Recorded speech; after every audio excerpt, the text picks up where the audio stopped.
আসসালামু আলাইকুম। আজকে আপনাদের মাঝে চলে আসলাম অনেক দিন পর একটি লাঞ্চ মেনুর আইডিয়া ও রেসিপি নিয়ে। তো কিছুদিন যাবত আমি ভিডিওগুলো ভয়েস দিয়ে দিতে পারতেছি না, তাই ভাবলাম আজকে ভয়েস দিয়ে একটি ভিডিও দেওয়া যাক। কারণ আমার অনেক আপু ভাইয়ারা আছে যারা আমার ভয়েস দিয়ে ভিডিও দেওয়াটা অনেক পছন্দ করেন, তো তাদের জন্যই আজকে আমি এই ভিডিওটা বানাচ্ছি। তো প্রথমে এখানে আমি ভাত আর ডালটা বসিয়ে দিচ্ছি, আর ডালের মধ্যে আমি কিছুটা লবণ ও সরিষার তেল দিয়ে তারপর এটা সেদ্ধ করে ডালটা ঘুটে তারপর এখানে পরিমাণ মতো পানি, হলুদ সব কিছু দিয়ে দিয়েছি। আর অনেকে আমার এই ডালের পাতিলটা অনেক পছন্দ করেন, তো তারা আমাকে জিজ্ঞেস করেন যে আপু এই পাতিলটা কোথা থেকে এনেছেন। আমি এটা স্বপ্ন ফেরি অনলাইন পেজ থেকে কিনেছি। এটা 990 টাকা প্লাস 150 টাকা ডেলিভারি চার্জ নিয়েছে। তো এই যে এখানে আমার ডালটা ভালোভাবে ফুটে উঠেছে। এখন এখানে দিয়ে দেবো ফোড়নে আমি দিয়েছি কালো জিরা, রসুন কুচি ও পেঁয়াজ কুচি। এগুলো যখন খুব ভালোভাবে লাল লাল করে ভাজা হয়ে যাবে তখন ডালের মধ্যে ফোড়নগুলো দিয়ে দেবো। আর অনেকে আমাকে বলেন যে আপু আপনি ডালে প্রথমেই কাঁচা পেঁয়াজ কেন দেন না।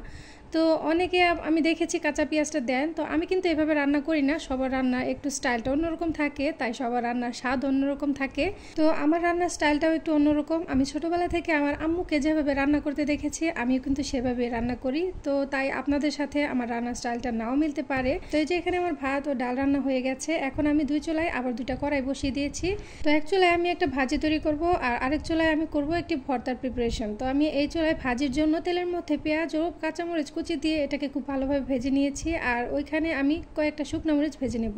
তো অপর চুলা থেকে আমি শুকনো মরিচগুলো ভেজে উঠিয়ে নিয়েছি। এখন এখানে দিয়ে দিব লবণ, হলুদের গুঁড়া, এবং এগুলোকে আবার কিছুক্ষণ ভেজে দিয়ে দিব কুচি কুচি করে কাটা লাউয়ের খোসা ও আলু।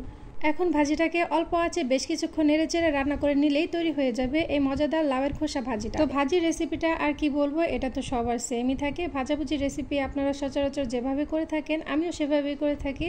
এখন অপর চুলায় কয়েকটা বেগুন, আলু ও রসুন ভালোভাবে সেদ্ধ করে ভেজে নেব, আর এগুলোকে একসাথে ভর্তা বানাবো। তো এইভাবে আলু বেগুনের ভর্তা কিন্তু আমি ফার্স্ট টাইম ট্রাই করেছিলাম, তবে খেতে কিন্তু দারুণ হয়েছিল। আপনারাও চাইলে ট্রাই করতে পারেন, এটা কিন্তু এতটাও খারাপ হয় না খেতে। আর এখন দিয়ে দিব লবণ ও হলুদের গুঁড়া। এখন অল্প আঁচে ঢাকনা দিয়ে ঢেকে এটাকে সেদ্ধ করে নেব, আর সেদ্ধ হয়ে গেলে এটাকে খুব ভালোভাবে ভাজা করে তারপর ভর্তাটা বানিয়ে নিলেই হবে। আর এই যে এখন আমি এখানে আমার ভাজিটা নেড়েচেড়ে দিচ্ছি, কারণ যেহেতু এই কড়াইটা অনেক পাতলা আর এখানে কিছু রান্না করলে সহজে পুড়ে যায়, তো এটাকে একটু পর নাড়াচাড়া করতে হয়। তো আমাকে অনেকে আবার এই যে আমি যে ভাজিটা করছি এই কড়াইটা সম্পর্কেও জানতে চান যে আপু এই কড়াইটা আপনি কোথা থেকে নিয়েছেন, এটা কেমন। তো আমি বলবো এটা আসলে দেখতে যতটা সুন্দর কড়াইটার মধ্যে রান্না করা ততটাই কঠিন, যেহেতু এটা অনেক পাতলা একটা কড়াই। তাই এখানে যদি আপনি রান্না করতে যান আপনার রান্না 100% পুড়ে যাবে। আপনি এটাকে একটু জাল বাড়িয়ে দিলেই আপনার তরকারি বা ভাজি যে কোনো জিনিস পুড়ে ছাই হয়ে যাবে। তো এই কড়াই রান্না করার একটা টিপস হলো, আপনি যা কিছুই রান্না করেন না কেন আপনি অল্প আঁচে বা মিডিয়াম আঁচে রান্না করবেন, তাহলে পুড়ে যাওয়ার সম্ভাবনাটা একটু কম থাকে। তো আমার ওই চুলা থেকে আমার আলু বেগুনগুলো ভাজা হয়ে গেছে।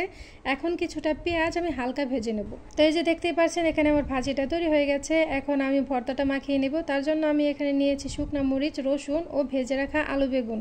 এখন লবণ দিয়ে মরিচটাকে ভালোভাবে মাখিয়ে তারপর একে সব কিছুকে ভালোভাবে মাখিয়ে নেব, তাহলেই কিন্তু ভর্তাটা তৈরি হয়ে যাবে। আর মাখানোর এক পর্যায়ে এখানে দিয়ে দিব সরিষার তেল, এবং সরিষার তেল দিয়ে তারপর আবার খুব ভালোভাবে মাখিয়ে নেব। আর একটা কথা কি জানেন, বাঙালি মানেই হলো ভর্তা ভাত, আর ভর্তার মধ্যে যদি সরিষার তেল না থাকে তাহলে সেই ভর্তাটা অসম্পূর্ণ, তাই না? তো এই যে আজকে রান্না আমার এই পর্যন্তই। পরবর্তীতে চলে আসবো আরও একটি নতুন ভিডিও নিয়ে। সেই পর্যন্ত সবাই সুস্থ থাকবেন। আল্লাহ হাফেজ।